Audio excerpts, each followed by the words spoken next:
Hello दोस्तों, कैसे आप लोग? क्या हाल चाल? एकदम बढ़िया, फर्स्ट क्लास। तो आपके अपने चैनल में आपका स्वागत है। आज की इस वीडियो में मैं आपको बताऊंगा science class 10 important objective question, जो कि बोर्ड एग्जाम के लिए काफ़ी इंपॉर्टेंट है। तो वीडियो को लास्ट तक देखिए, कहीं पर भी स्किप ना करें। क्वेश्चन नंबर 1 में आप लोगों को कहा गया है कि विद्युत प्रतिरोधकता निर्भर करता है। तो यहाँ पर देखिए, आप लोगों को 4 ऑप्शन दिया गया है: चालक की लंबाई पर, चालक के अनुप्रस्थ काट क्षेत्रफल पर, और चालक के पदार्थ की प्रकृति पर, और इनमें से सभी पर। तो देखिए, विद्युत प्रतिरोधकता जो है वो चालक की लंबाई पर भी निर्भर करता है, चालक के अनुप्रस्थ काट के क्षेत्र पर भी निर्भर करता है, और चालक के पदार्थ की प्रकृति पर भी निर्भर करता है। तो इनमें से जो सही आंसर होगा वो हो जाएगा डी, इनमें से सभी पर। ठीक है, तो एक का जो सही आंसर हो जाएगा वो हो जाएगा डी, इनमें से सभी पर। देखिए क्वेश्चन नंबर 2। क्वेश्चन नंबर 2 में आप लोगों को कहा गया कि विद्युत शक्ति का एसआई मात्रक क्या होता है। तो देखिए, विद्युत शक्ति का जो एसआई मात्रक होता है वो होता है वाट। ठीक है,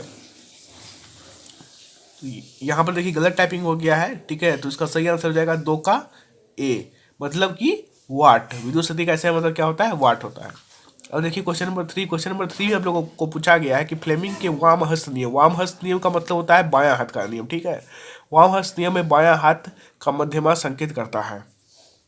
तो देखिए, हम लोग फ्लेमिंग का वाम हस्त नियम में हम लोग की 3 उंगलियां काम में आती है। ठीक है, मध्यमा, तर्जनी और अंगूठा। तो यहाँ पे हम लोगों को पूछा है कि मध्यमा क्या संकेत करता है। तो मध्यमा जो है वो हम लोगों का चालक में प्रवाहित विद्युत धारा की दिशा संकेत करता है। तो 3 का सही आंसर क्या हो जाएगा? सी हो जाएगा। ठीक है, चालक में प्रवाहित विद्युत धारा की दिशा हम लोग को बताती है। ठीक है, अब देखिए नेक्स्ट क्वेश्चन जो है क्वेश्चन नंबर 4, उसमें हम लोगों को कहा गया है कि चुंबक के भीतर चुंबकीय क्षेत्र रेखाओं की दिशा क्या होती है। तो यहाँ पर मान लीजिए हम लोग एक चुंबक बना लेते हैं। ये बार मैग्नेट है। ठीक है, छड़ चुंबक है। यहाँ पे नॉर्थ, यहाँ पे साउथ पॉइंट है। तो चुंबकीय क्षेत्र रेखाएं जो होती है वो नॉर्थ पॉइंट से निकल के साउथ पॉइंट की ओर जाती है। ठीक है, तो क्या हो जाएगा सही आंसर? 4 का ए हो जाएगा, उत्तर ध्रुव से दक्षिण ध्रुव की ओर। ठीक है, अब देखिए नाभिकीय ऊर्जा का स्रोत निम्न में से कौन सा है। तो आप लोग जानते होंगे कि नाभिकीय ऊर्जा का सबसे अच्छा स्रोत जो हो वो क्या होता है? यूरेनियम होता है। यूरेनियम नाभिकीय ऊर्जा का सबसे अच्छा और सर्वश्रेष्ठ स्रोत माना जाता है। तो ये इसका सही आंसर हो जाएगा। क्या हो जाएगा? यूरेनियम। 5 का ए, यूरेनियम। अब देखिए नेक्स्ट क्वेश्चन जो है उसमें आप लोगों को पूछा गया कि जल के विद्युत अपघटन में कैथोड पर कौन सा गैस मुक्त होता है। तो हम लोग जानते हैं कि जब हम लोग जल का विद्युत अपघटन करते हैं तो हम लोग एनोड और कैथोड दोनों काम में लेते हैं। तो हम लोग को पूछा है कि कैथोड पर कौन सा गैस मुक्त होता है।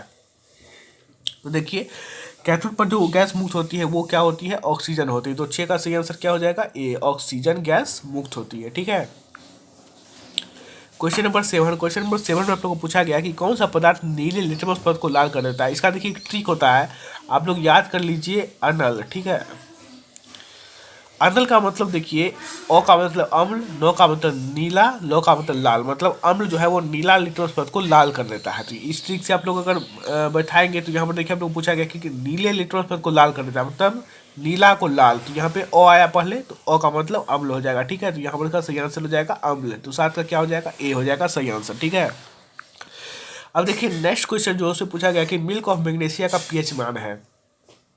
तो आप लोगों को पता है मिल्क ऑफ मैग्नीशिया का पीएच मान क्या है? जिन जिन बच्चों को पता है वो कमेंट करके बताए। तो मिल्क ऑफ मैग्नीशिया का जो मान होता है वो होता है 10.5, मतलब 10.5।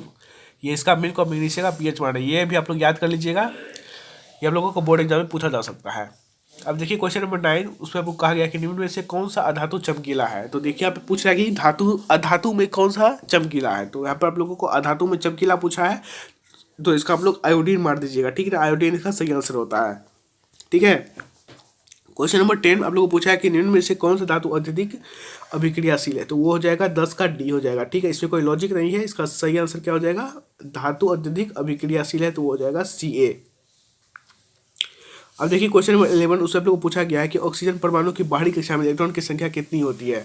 तो ऑक्सीजन परमाणु की बाहरी कक्षा में जो इलेक्ट्रॉन की संख्या होती है वो होती है 6। अगर हम लोग उसको बाहर से 2 इलेक्ट्रॉन दे देते हैं तो वो अस्थायित्व प्राप्त कर लेता है। ठीक है, मतलब कि वो अष्टक प्राप्त कर लेता है। तो अष्टक प्राप्त करने के लिए ऑक्सीजन को 2 इलेक्ट्रॉन की आवश्यकता होती है। ठीक है, 11 का सही आंसर क्या हो जाएगा? ये हो जाएगा 6। देखिए 12, नाइट्रोजन के 2 परमाणु के बीच कितने आबद्ध होते हैं। तो आप लोगों को पता होगा कि नाइट्रोजन के परमाणु के 2 परमाणु के बीच 3 आबद्ध होते हैं, मतलब त्रिआबंध। आप लोग पढ़े होंगे कि त्रिआबंध होता है। ठीक है,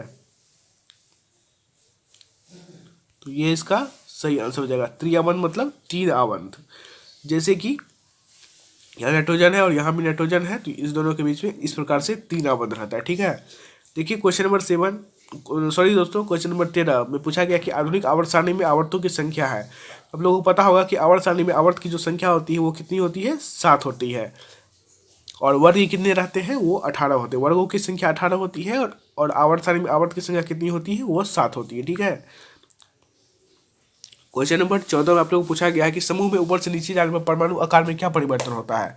तो देखिए समूह में जब हम लोग ऊपर से नीचे आते हैं तो देखिए परमाणु संख्या बढ़ती है। ठीक है। परमाणु संख्या अगर बढ़ेगी तो सेलों की संख्या बढ़ेगी, सेलों की संख्या बढ़ेगी तो क्या होगा, परमाणु का आकार भी बढ़ेगा। तो क्या होगा, ऊपर से नीचे आने पर परमाणु का साइज बढ़ता है। ठीक है। ये इसका सही आंसर हो जाएगा, 14 का ए सही आंसर होगा। तो आज के लिए बस इतना ही। और अगर आपको वीडियो अच्छा लगा तो वीडियो को लाइक करें, तो दोस्तों को शेयर करें और कमेंट करके बताएं कि आपको वीडियो कैसा लगा। मिलते हैं हम लोग नेक्स्ट वीडियो में, तो आपको और ऑब्जेक्टिव क्वेश्चन बताऊंगा। तो पढ़ाई करते रहें। All the very very best.